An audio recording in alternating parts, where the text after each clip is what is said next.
Daily ಚಪಾತಿಗೆ ಏನಪ್ಪಾ side dish ಮಾಡೋದು ಅಂತ ಯೋಚನೆ ಮಾಡ್ತಾ ಇದ್ರೆ ಈ ಬದನೆಕಾಯಿ ಗೊಜ್ಜನ್ನ ಒಮ್ಮೆ ಟ್ರೈ ಮಾಡಿ.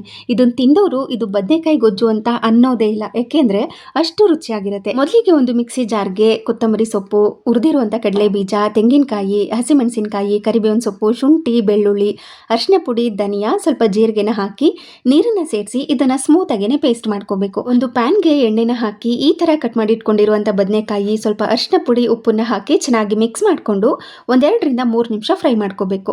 ನಂತರ ಅದೇ ಎಣ್ಣೆಗೆನೆ ಸಾಸಿವೆ, ಈರುಳ್ಳಿ, ಟೊಮ್ಯಾಟೋನ ಸೇರಿಸಿ ಸ್ವಲ್ಪ ಹೊತ್ತು ಇದೇ ಥರ ಮಿಕ್ಸ್ ಮಾಡಿಕೊಂಡು ಇದು ಚೆನ್ನಾಗಿ ಬೆಂದಾದ್ಮೇಲೆ ರುಬ್ಬಿ ಇಟ್ಕೊಂಡಿರುವಂಥ ಮಸಾಲ ಪೇಸ್ಟ್, ರುಚಿಗೆ ತಕ್ಕಷ್ಟು ಉಪ್ಪನ್ನ ಸೇರಿಸಿ ಚೆನ್ನಾಗಿ ಮಿಕ್ಸ್ ಮಾಡಿಕೊಂಡು ಸ್ವಲ್ಪ ಕರಿಬೇವಿನ ಸೊಪ್ಪನ್ನ ಹಾಕಿ ಕುದಿಸ್ಕೋಬೇಕು.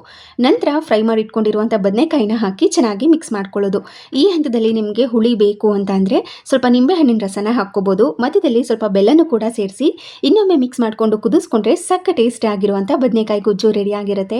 ಚಪಾತಿಗಂತೂ ಸೂಪರ್ ಟೇಸ್ಟಿ ಆಗಿರುತ್ತೆ. ಈ ಥರ ಒಮ್ಮೆ ಟ್ರೈ ಮಾಡಿ ನೋಡಿ.